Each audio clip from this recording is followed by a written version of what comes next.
Hey, what's going on, everybody? It's Rich Perez welcoming you back into another dose of your weekly rundown.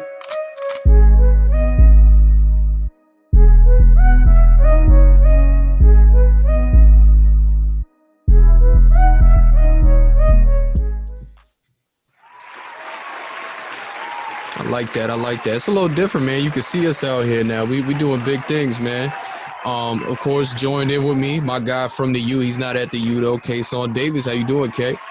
I'm doing good today. Like you said, it's a little different right now because you can see us, coming big things, making some changes for y'all, trying to get some something different out there for y'all. So we said we was gonna bring y'all some visuals. We got some visuals for y'all, man. Make sure y'all subscribe to the channel, the Rundown Show on YouTube, and make sure you check out the website for more updates and stuff. TheRundownShow.com. Absolutely, absolutely. We're gonna be giving you guys some articles, pumping those out pretty soon as well. Everything Kay said, make sure you guys do that. So, to get right down to business, some NFL news. And Anthony Lynn, head coach of the no longer San Diego, the Los Angeles Chargers, recently spoke out in regards to former NFL quarterback Colin Kaepernick.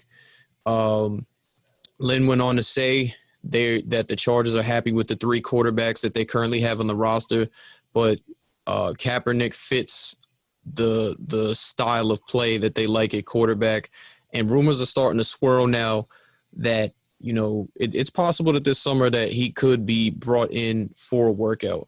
Now, while I appreciate this, in keeping Colin Kaepernick's name in the news of possibly getting a job. This has been a topic of discussion for a little bit now since those players came out with that video. We talked about this last week. Um, you know, I I look at this and I hope it's true, but when while saying that,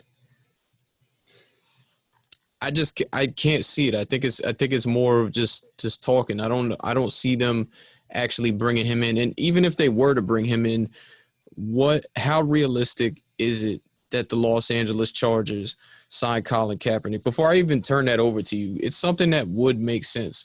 You know, Colin Kaepernick has a deep following. We saw that when they had the workout out in Atlanta. When he ended up doing his own workout after the NFL workout fell apart. There were hundreds of people that turned out on that high school field to watch him play. The Chargers do not bring fans to that stadium. It's just realistic. It's they play 16 away games a year, so it would make sense from a fan standpoint to bring him in. We talked about the reality of how good he actually is last week, noting that a lot of this talk about him being washed, he really just wasn't that good. It's not true. He's had the 4-year layoff, and I don't expect him to be a starter from day one, but, I believe he's still good enough to compete.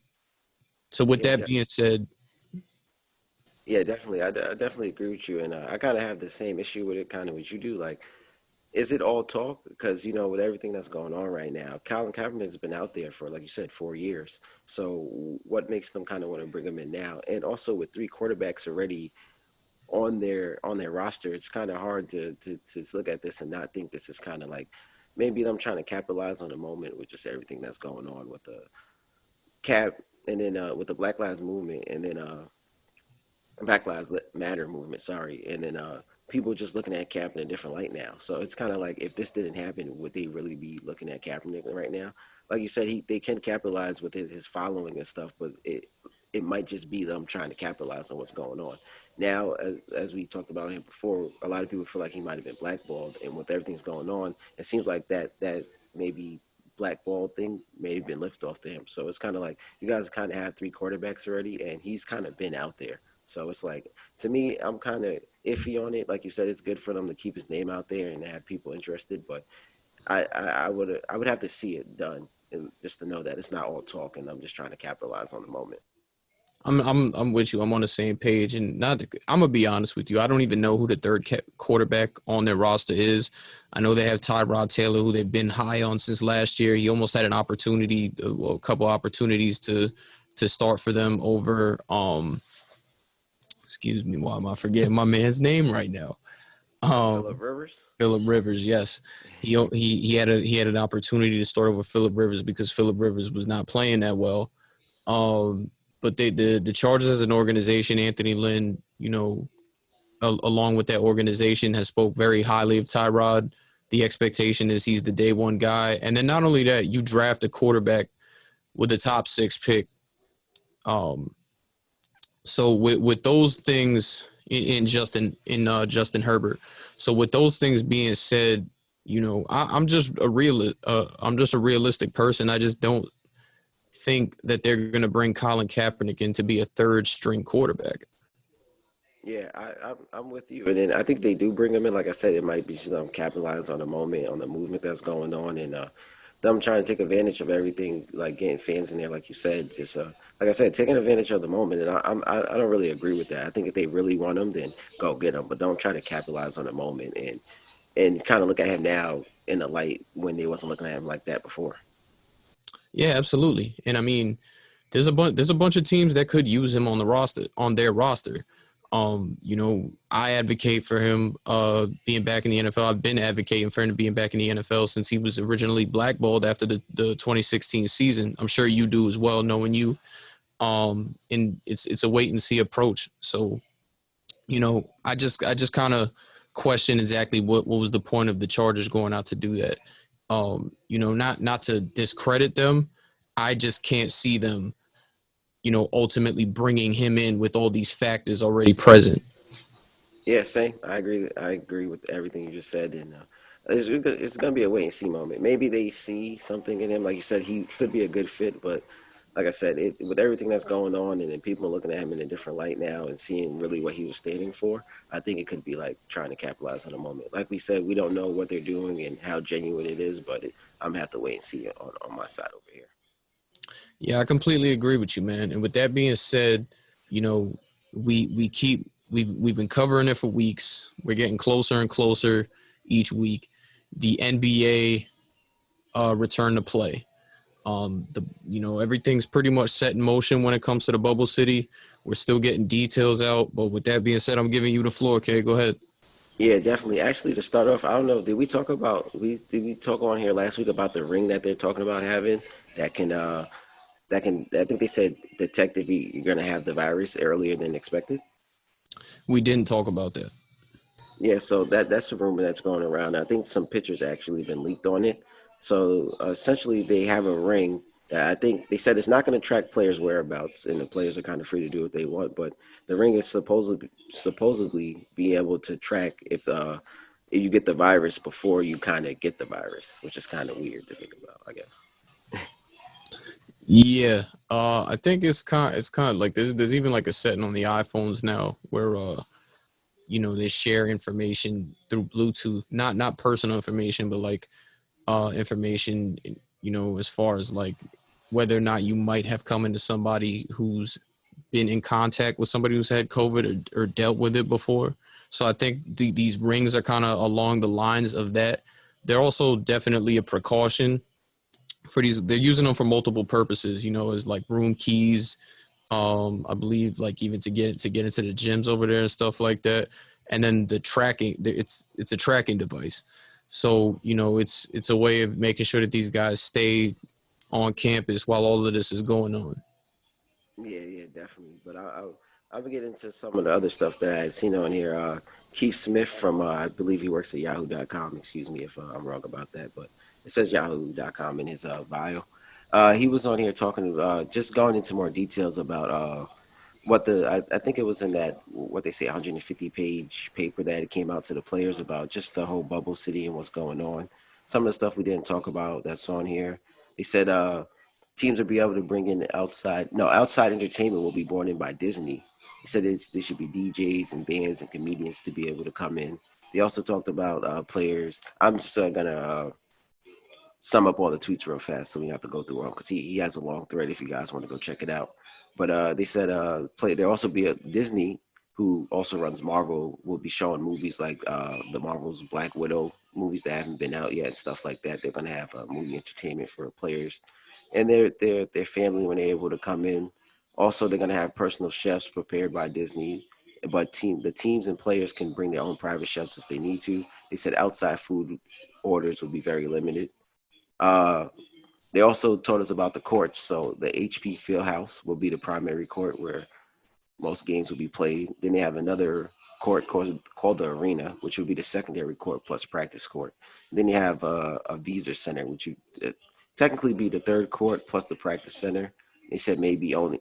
They said that it may only be used for practice. So do you have anything to say about any of that so far? Well, number one, I'm definitely jealous that they get Black Widow before we do. I Um, definitely agree. but I guess that comes with the perks of everything. I'm not really shocked by anything that he put out there in regards to how things are going to be operating and stuff like that. Can you just run back to me one more time how the practice courts were going to go? So essentially, they have two practice courts. The arena is going to be used as a secondary court for games, plus a practice court. So I guess they'll juggle between games. When there's no games, they'll use it as a practice court. Then they have another arena called the Visa Center, which would be used as I guess, like a third court if need be. But they said it may only be used for practice. Okay, so they're pretty much going to be playing the actual games in one specific spot. Yeah, basically one in basically the field house would be the primary court where most games would be played. But I'm pretty sure with everything going on, all the teams there are going to have to maybe fit two games in at a time sometimes. So that's where the arena will come in as a secondary court if need be, and then that'll be used for practice courts. And then the Visa Center, I guess they're up in the air on what they're going to do with it right now, but they'll probably use that as 100% practice court, so teams can always practice. I'm kind of interested to see how they're gonna work that out if they're just using the field house for the games because we're getting 8 regular season games before the postseason, Yeah, correct?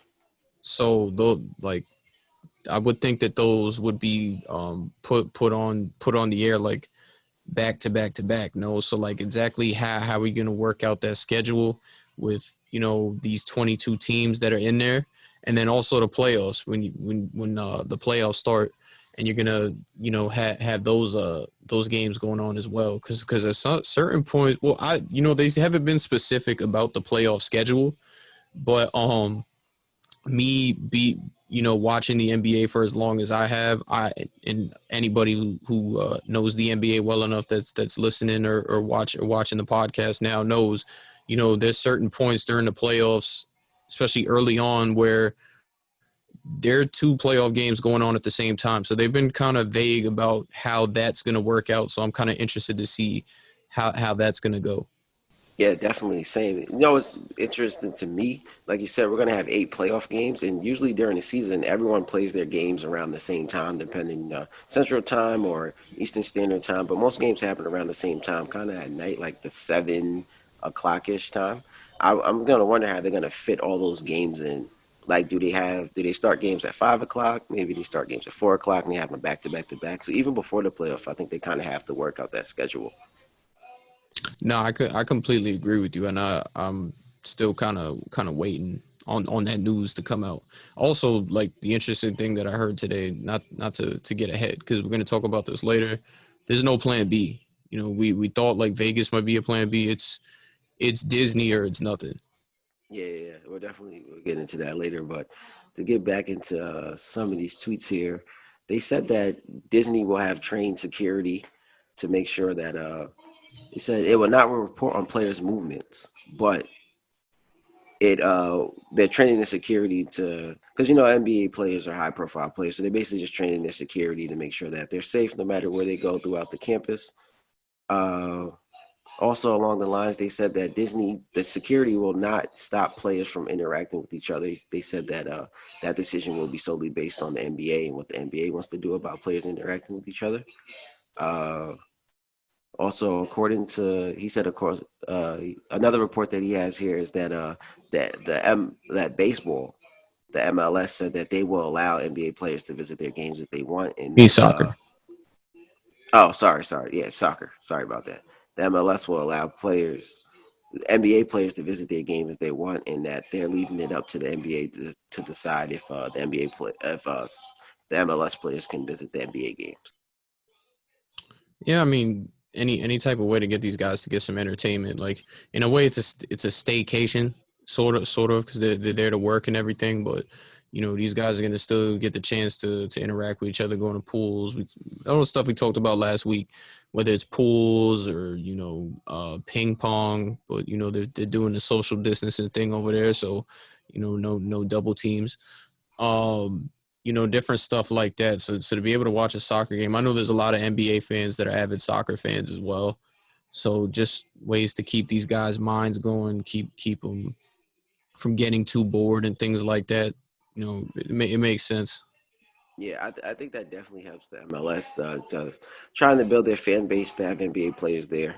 I think that's definitely something that can help them out. What's interesting here to me is that Disney. I mean, at the end of the day, it is the NBA's decision, but that does not tell us what the NBA will do about player to player interaction. You know what I mean? There's been a lot of discussion recently about tampering and things like that. So it's going to be interesting to see when the NBA does finally put the report out how they're going to deal with the player to player or team to player reaction in the lobbies and stuff like that, and what they're going to do about tampering. Yeah, I mean that didn't even cross my mind though. It's crazy that that hasn't crossed my mind either. But I mean, again, stuff that makes sense. Being able to recruit guys, like being in the same hotels. But I guess that's also kind of the beauty of when you're a higher seed, getting the pickings of where you're gonna stay. Um, so like for instance, I know Toronto is one of the teams rumored to be going after Giannis, and not this upcoming free agency, but the next. Once he comes in, I don't believe the Milwaukee Bucks and the Toronto Raptors are going to be in the same hotel. Miami, I got to check where Miami's staying at, but you never put it past executives to do it. Players, they can go and recruit these guys whenever they want because they're immune to the whole tampering thing. Yeah, definitely. And another thing that'd be interesting, players like Giannis, when the playoffs keep going, they said that the lower seeds, if they make it through, will have a chance to decide what hotel, if they want to move up to a different hotel. So even say the Miami Heat, if they end up in one of the lower seed hotels, if they end up making it further in the playoffs and maybe end up in the hotel with Giannis, it could still end up with that same situation, even if it doesn't happen now, it could happen later. So to see how the NBA deals with the tampering rules here would be very interesting. So I'm waiting for that report to come out. I'm with you. I'm with you 100%.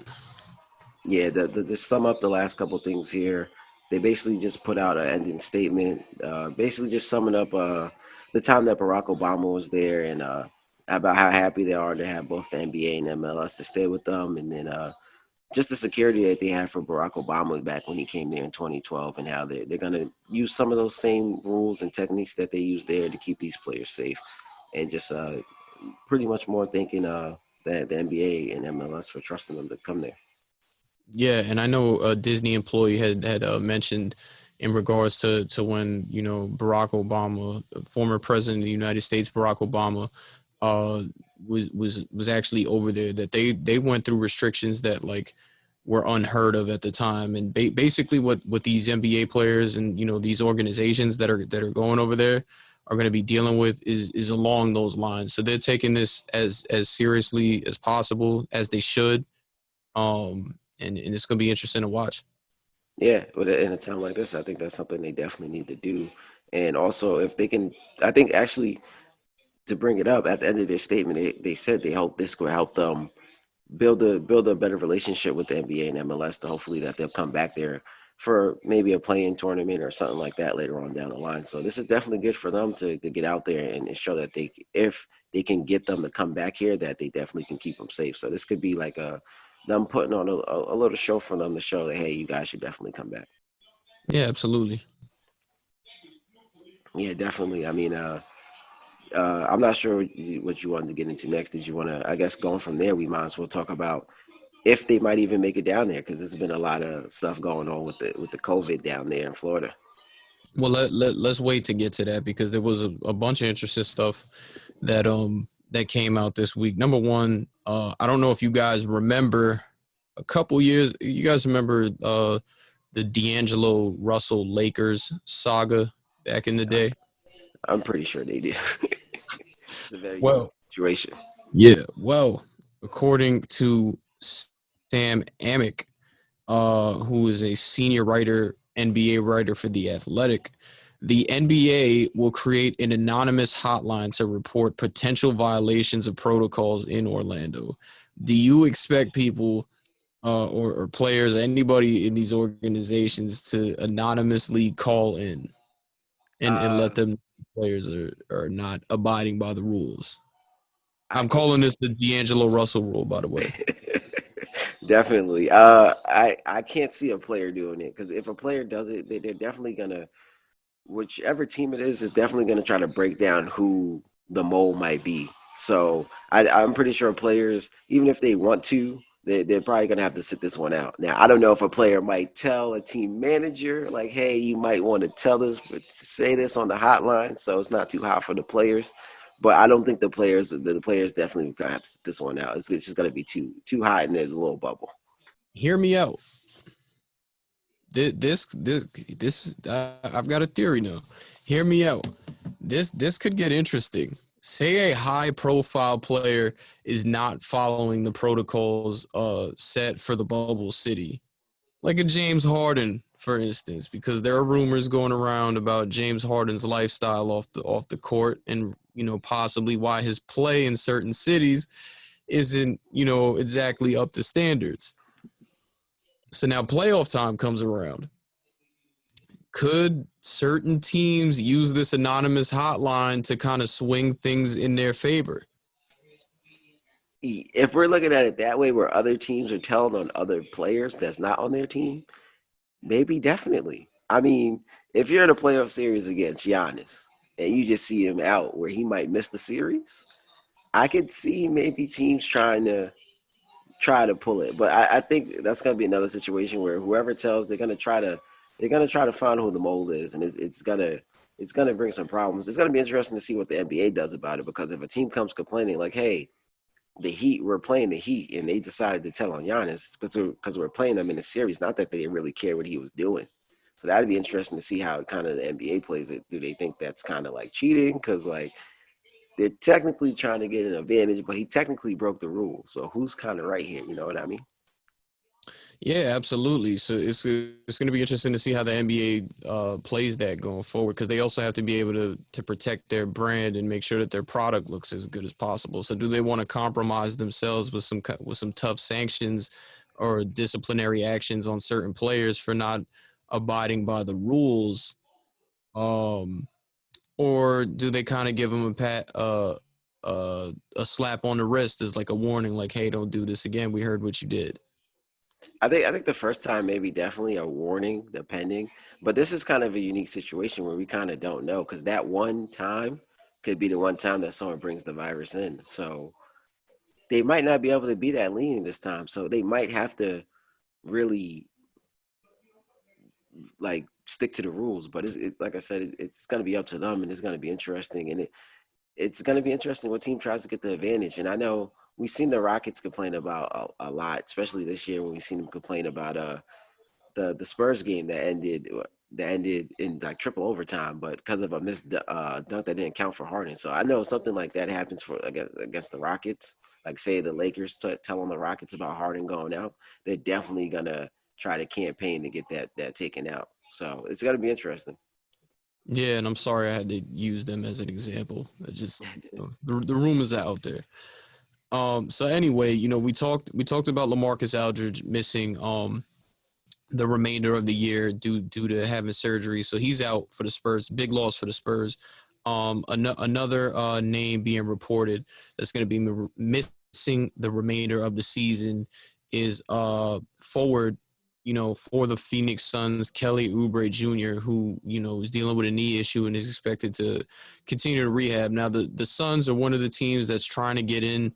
Kelly Oubre's had a fairly good year with them, since getting traded there from Washington. When you look at this, do you think this is going to be something that hurts their chances of getting into that eighth seed in the West? For Phoenix, yeah, definitely. I mean, like you said, Kelly Oubre was having a solid season. Definitely, he was playing not better than I expected, but I think he, like I said, he was having a solid season. So I think not having him out there is just another player I don't think they can afford kind of to lose right now. Like I said, he was kind of their best wing defender. He was hitting a lot of threes this year too. So I think Devin Booker and the Suns definitely need the help just as a wing defender out there and stuff like that. So I think without him, I think that definitely hurts their chances. And I think not that their chances were slim already, but I think they kind of had an uphill battle. So I think they need all the help they kind of could get right now. So I don't think they can really take too many losses. Yeah, I'm on the same page. I think with I didn't think they were going to get in anyway, but I think with Kelly Oubre Jr. being out, one of their better players on the team, like that probably takes them out of things. Maybe I'm wrong, because Devin Booker's he's a heck of a player, but um that it's a tough loss, and I think ultimately that's going to be one of the main reasons why they don't get to the postseason.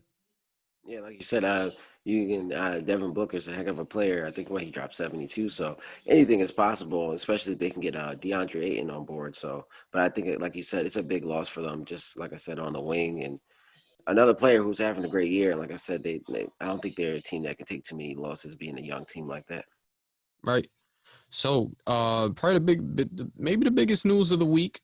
And I say this with all regards to you, because this man has helped the team that you're very fond of. The Detroit Pistons finalized a deal with Troy Weaver to make him the franchise's new general manager, according to Adrian Wojnarowski of ESPN. Weaver played a key role in Oklahoma City's strong history of player personnel decisions. Um, I believe he had something to do with them taking Russell Westbrook as high as they did. He's got a lot to do with a lot of the players that they took, and also just another shout out to Sam Presti, who's he's got a long list of executives that were under him that have now gone on to higher roles within the association, and it speaks volumes about his resume as an executive in this league. So well, you know with the other big thing here is he's the ninth current black GM within the association. So with all that being said, what are your thoughts on this move? What do you think it does for the Detroit Pistons, who really need to get something going over there? I think it's a great move. I was on Twitter voicing my opinion, but I think it's a great move. Like you said, being an OKC fan, and not only an OKC fan, he was in Syracuse for a little while. So just kind of knowing him for a long time, being both a OKC and a Syracuse fan. Like you said, he has played a big role in a lot of personnel that's been there. I said it on Twitter that he was a big role while Melo came to OKC. If a lot of people know the story back then, Melo kind of wasn't looking at OKC. I mean, after they got Paul George, it looked a lot better, but he wasn't really looking at OKC at first.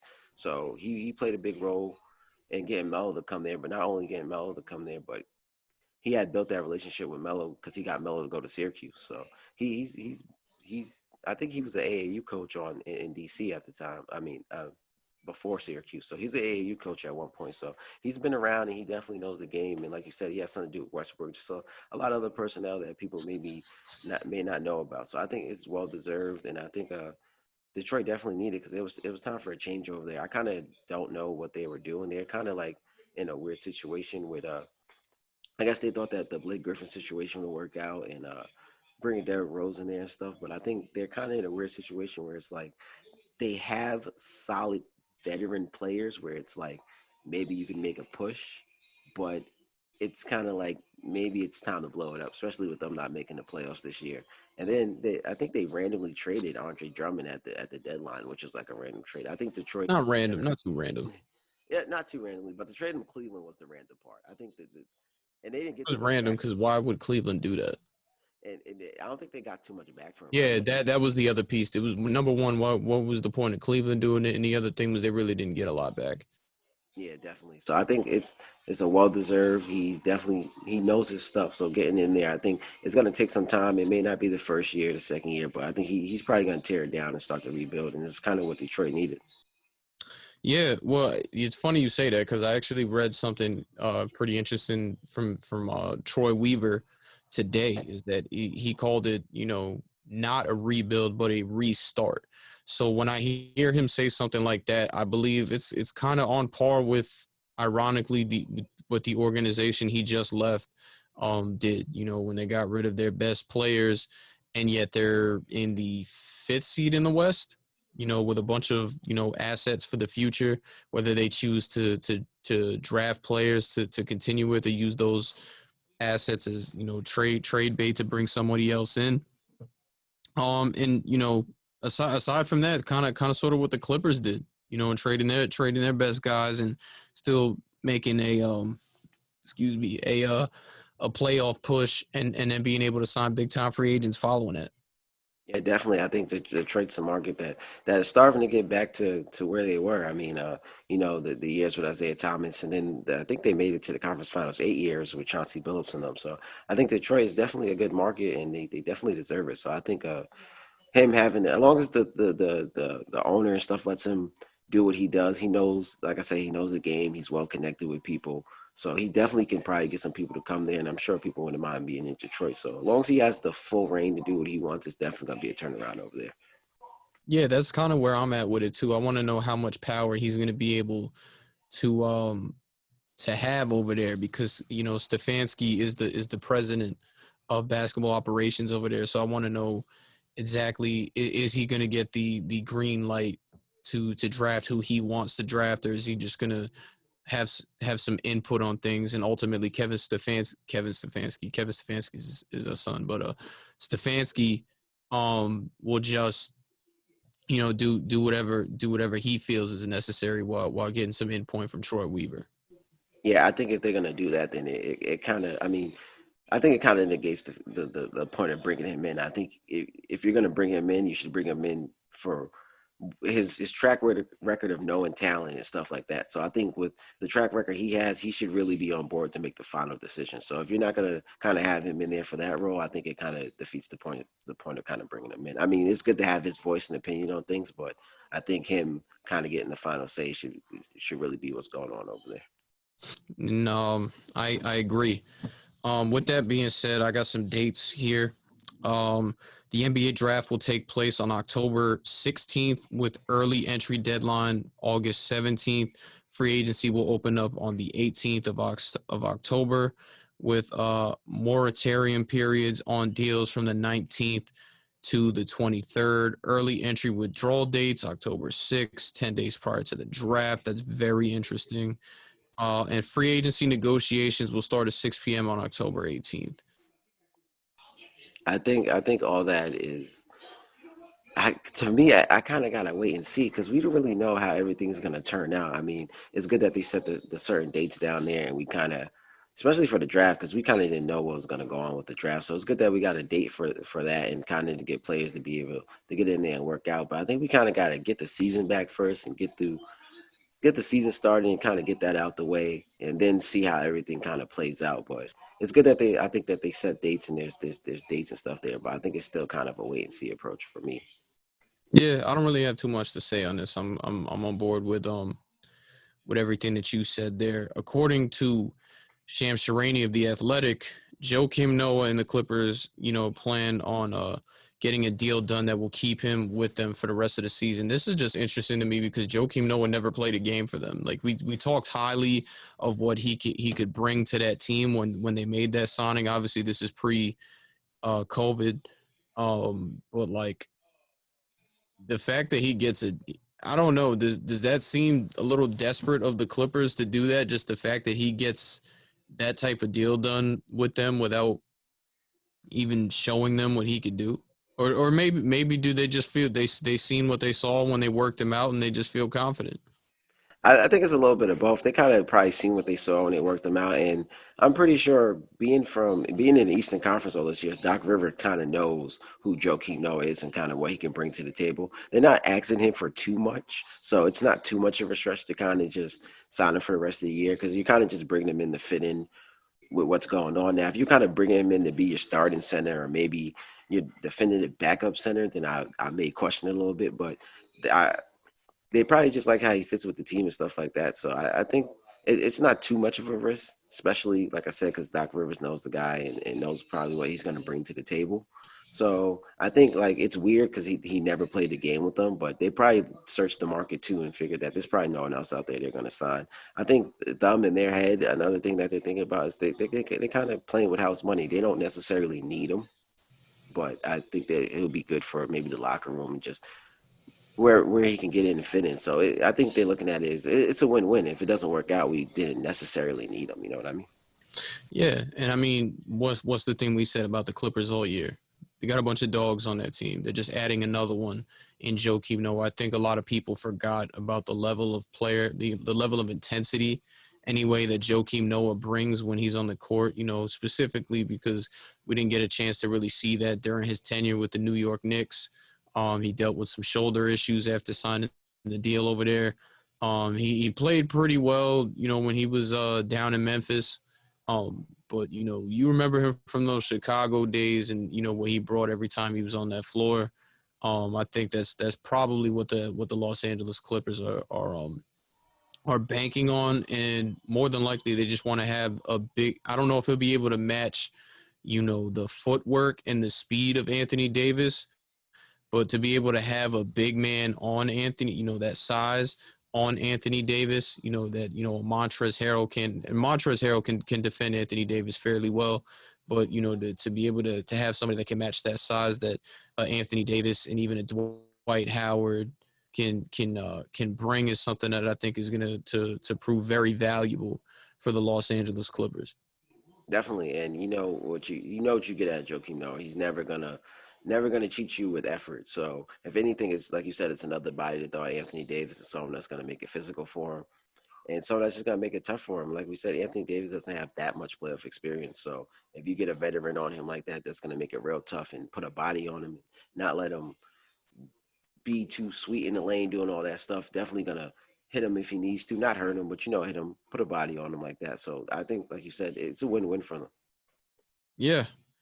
Some other interesting stuff is, you know, Victor Oladipo plans to make his return for the Indiana Pacers. It's interesting because this is, you know, short notice with everything that's going on. You know, with it's going to be 2 week camp before they get back into play and everything. Somebody in Victor Oladipo's situation is more than likely not enough time for him to be able to get into the groove of things. And as an organization, and probably as a fan of that organization, you definitely are a little worried of him, you know, maybe retweaking that knee Yeah, yeah. with how quick he comes back. Yeah, same. Or you could look at it as maybe the time off is more time for him to kind of rest his body. I'm not sure. Didn't he come back for like a couple games before the season kind of had ended? I don't believe he did. Maybe I'm wrong. I don't believe he did. Oh, I thought he did. I So know he you was think close. you you think maybe with the short training camp to kind of get back in shape, you think that gives his time that had gave his time more his body more time to rest. So with his body getting more time to rest, you think maybe it might be good for him. You can look at it how maybe you're looking at it, or maybe they're looking at it as, hey, he was injured with a season end injury from last year, which kind of took him a year to get back. So we gave his body more time to kind of get himself together. So with the extra time, maybe you can put him out there. But I think it's a risk too, just the short turnaround and just some players who played the season all year is kind of concerned about the short layoff. So I think for someone who hasn't been in the season and been out for a year, they should be highly concerned about him coming back with such a short time.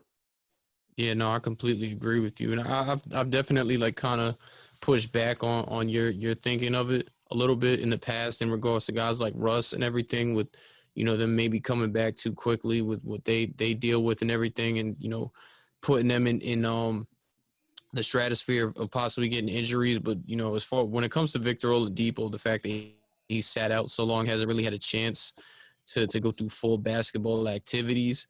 I'm definitely concerned. I'm concerned about him. Maybe bringing some injuries back, retweaking that knee. And I'm also concerned about the Indiana Pacers because the Indiana Pacers had a fairly good year. Victor Oladipo is their best player. We don't number one, we don't know if he's going to be staying, but I mean, um, Nate McMillan's a heck of a coach, and it just that's a team I think people need to look out for. But with him, not being able to play, I just I wonder how far they if he does get hurt, I wonder how far they're going to be able to go. Yeah, definitely. I think. Please excuse this fly, guys. He's been bothering me. I've been being attacked by the whole segment. But yeah, definitely. I think it's a risk. I think what they really kind of should do if they want to bring him back, I think they should kind of see how his body reacts to the short training camp that they're going to have. I think you kind of monitor him for each day, see how his body reacts to it. If they think it's okay for him to go after the 12-day training camp or whatever the case may be, then I think you throw him out there. But I think you shouldn't say it's definitely that he's going to play, but I think maybe you put him out there and see if his body reacts the right way and if you can put him out there. I think if they have any type of concerns of what they've seen in practice or anything like that, I think they definitely shut it down. Yeah, I agree. And with that going forward, we did talk about those rings earlier. Tim Bontemps had reported that the data that's being collected from those rings, teams will not have access to that data, but they will be notified if the ring detects a person wearing it, either at high risk for or showing signs of coronavirus infection. So I thought that was just something interesting to bring up here. Yeah, definitely. I think that whole ring situation is going to be really interesting because if they really work, it's going to be something that the public might need. You know what I mean? Like the whole world could possibly need that right now. So, but I think they'll be highly expensive if they do put them out there. But I think this is a good test run to see if they really work, and if they really work, then maybe that's something that they bring out to the whole world because that can help everybody right now. Absolutely. In terms of guys sitting out the first, another. Well, this is really the first official name of somebody who doesn't plan to return to play. That is Davis Bertans of the Washington Wizards.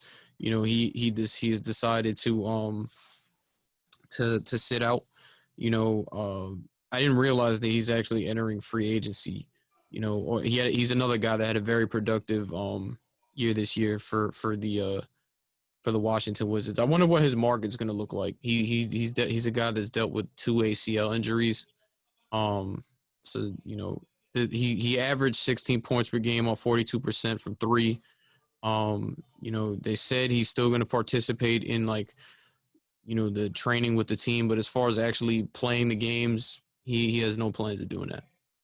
I think it was definitely a business decision, if you ask me. I mean, I didn't know he was still going. I did hear that he wasn't going to play, but I think if you're still going to go and train with the team to just not get out there and play, I don't think your main concern was I guess the COVID problem. I know a lot of people wasn't going because they're concerned about COVID issues and stuff like that. But if you're still going to go and be in the bubble to just not play, I think that's definitely a business decision. I think he was kind of hot, a hot item kind of for lack of a better word, right now at the trade deadline with his ability to shoot threes and stretch the floor. So his market's going to be interesting because I think what is he like 6'11", 7 foot. So someone at that height who can stretch the floor, I think he will be coveted during the free agency, especially with it's not the free agency class is not that deep. I think there's Anthony Davis and then kind of maybe I kind of fall off there. So I think teams who are looking for someone that can stretch the floor, maybe like the Lakers, something like that, the Clippers, teams like that, the Rockets, he definitely would be coveted by them. So I think this was kind of a business decision. Like, yeah, I'm gonna stay in shape, but I'm not gonna go out there and get hurt because I may have a lot of money on the line in a couple months. Yeah, I completely agree with you there. The other big name, and this came out today, that doesn't plan to return. I don't. He's not even going to be in the bubble. Is Trevor Ariza of the Portland Trailblazers. Trevor Ariza was, we all remember the amazing job he did. in Houston the year that they had the Warriors on the ropes. You know, he was a big boost for that Portland team this year when they traded for him. You know, but I'd have no issue with him sitting out once I heard like what his reason is. You really bothered over there, man. Yeah, his flies attacking me. um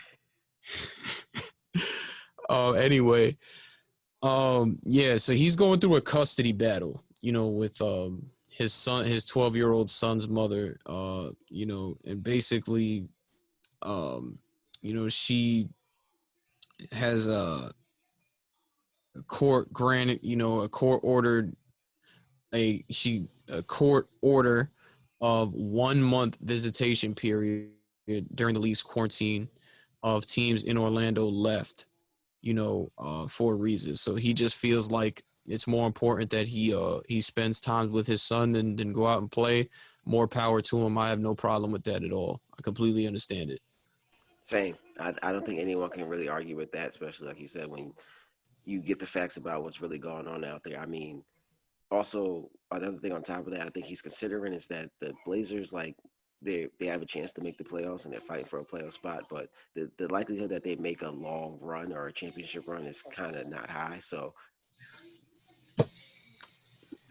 so I think he's probably looking like do family's more important. I mean, maybe if it was a championship run, but probably not. But like I said, with the Blazers, probably if they get in, probably be out in the first round. I think he's probably like, yeah, I'd probably have no problem sitting this one out. You know, the Blazers got a bunch of players coming back that weren't expected to play, right? Yes, but I don't think they're First taking round. over. Who are they playing first round? The The Lakers. The Lakers. Lakers. You think the Lakers are going to be happy about seeing the Blazers with all those players coming back? That's not what I'm saying, but I'm saying the chances of them making a long, even if they get past the Lakers, now you got to get past the Rockets and the Clippers, and then whoever they match up with in the finals. So I'm not saying that they're not going to be a competitive team. I'm saying that the chances of them like winning the championship, it's probably kind of slim right now. So I think he's probably looking like, and then with all the players coming back, this is the thing we kind of talked about before. Like, where does Melo kind of fit in there with all the players coming back, and then who goes to the bench with him or Trevor Ariza? So he's probably looking like, hey, you guys are getting a lot of players back. My family's more important. I mean, we know family's the number one thing here. But I'm just saying, maybe in the back of his head a little bit, he's like, hey, it wasn't a championship team right now anyway, so I don't think it's kind of worth the risk. Hey, you know, is what it is. I like I said, I have no problem with what he doing. We're gonna have to note this. Uh, hey, you're right. I don't expect them to beat the Lakers, but man, that just sounded so disrespectful. I'm sorry. No, they're definitely going to make it competitive, and the Lakers are definitely not going to be happy to play them. Especially, I think what Dame gave him like 50 the night Kobe retired or something like that. So they definitely don't want to see them. But my thing is he's kind of looking at the bigger picture. All right, all right.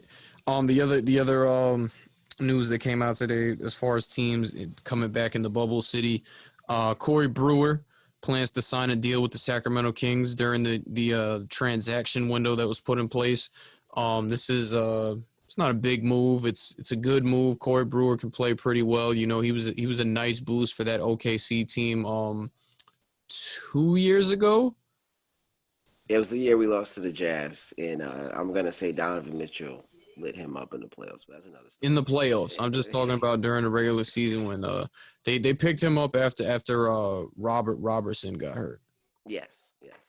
It was the year we lost Yeah. to the Jazz, so I think that was 2017. Okay. But you sure it's no, not 2017. That was 2018. Yeah, yes, 2018. Yeah, 2017 to Yeah. 2018. So, you know, that not a bad pickup. Obviously, he's gonna be a bench guy. I actually think he's played in Sacramento before, so he's familiar with the team already.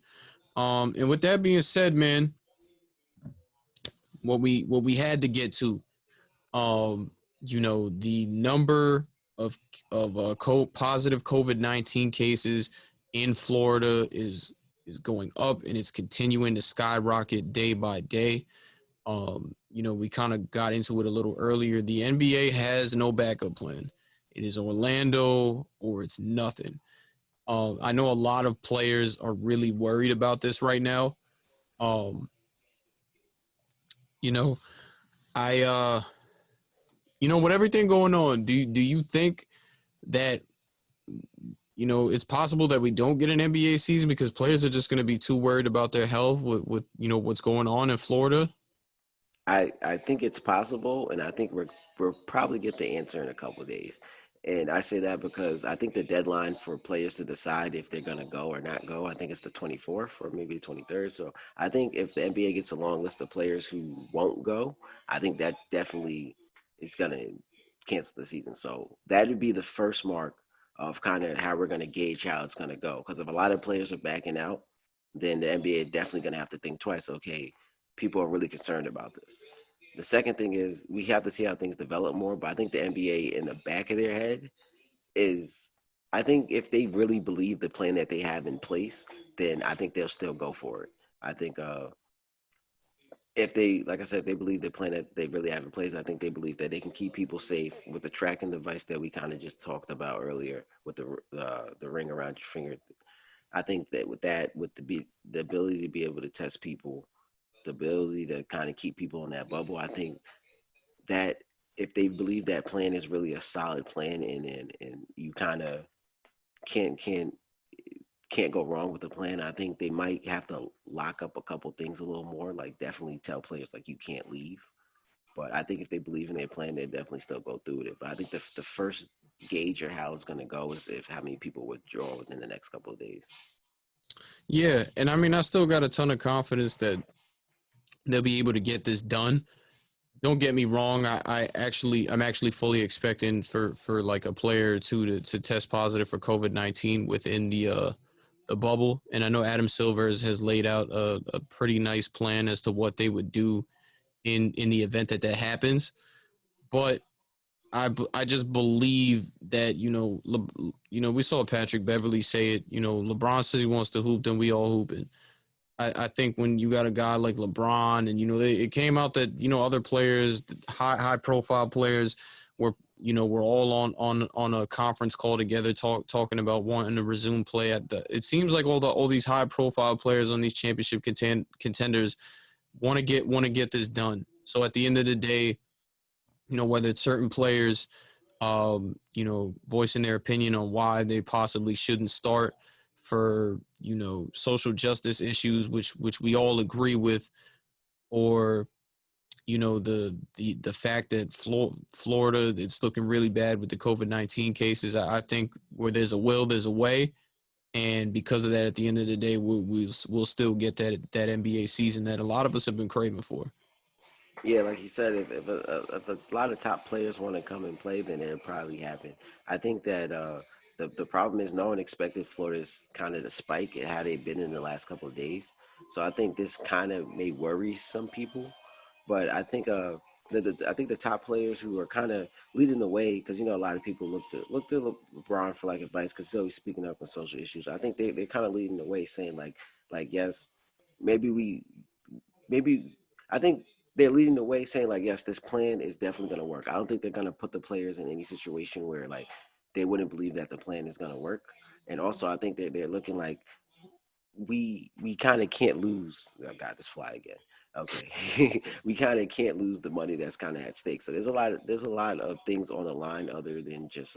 I mean, health definitely comes first. But like I said, if the plan's in place, then the players are definitely going to try to push for it. Like I said, they're not going to put no one in a bad situation health wise or families health wise because we've seen how all these guys are definitely big on their families and stuff like that. So I think to me this says that the players definitely Braun and the top players definitely believe the plan that's in place and think they can get it done, and they kind of know what's at stake here. They don't want to be happen have that CBA ripped up and kind of be losing out on a lot of money because a lot of people think that it's just the money that they lost during this time of the COVID situation. But you can't forget about the China situation that happened prior to the beginning of the season. That lost them almost like $1 billion. And China, I read a report the other day. I'm not sure how true it is, but China is still kind of like when the NBA comes back, not wanting to broadcast their game. So you have to factor that loss in and the COVID loss in. So it's a big loss that the owners might want to get their money back from. Yeah, and I mean, in regards to what you bring up with the CBA, like a lot of these players that sign these lucrative deals, it could come back to hurt them. Not talking about like guys worried about their health. I'm talking more to, what guys like Kyrie Irving have been saying about possibly sitting out instead of going in and restarting the season, because you talk about the owners wanting to recoup their money. They want this done at all costs, and they're fully on board with tearing the CBA apart. To if it means that these guys are going to come back and play.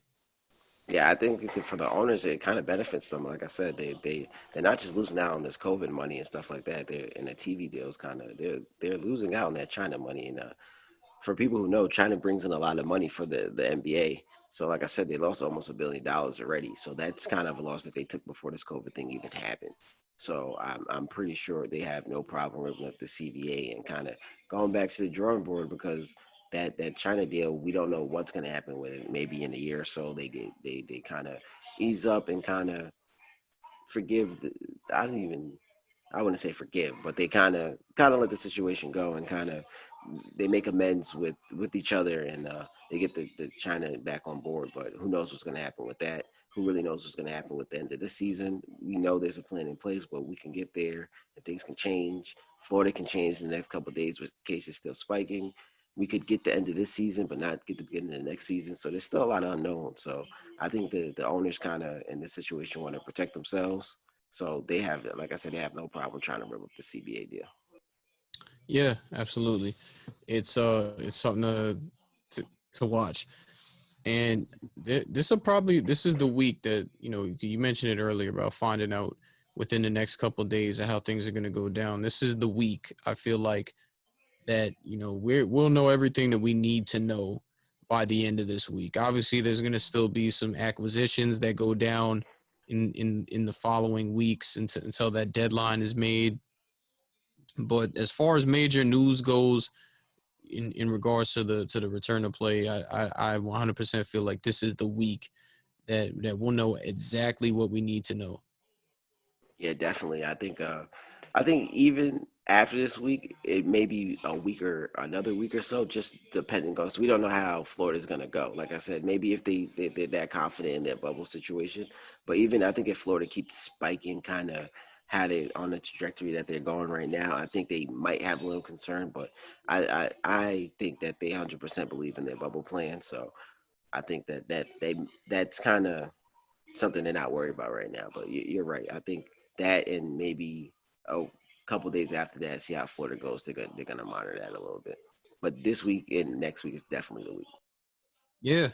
So that's the show for this week. I hope you guys liked our first video portion of the podcast. You can still get the podcast through Apple Music, Audio Mac. We will be on Spotify soon, but let's give a round of applause to ourselves, man. Let's give a round of applause to you people for supporting us, continuing to listen to us, what we have to say while we're on this journey.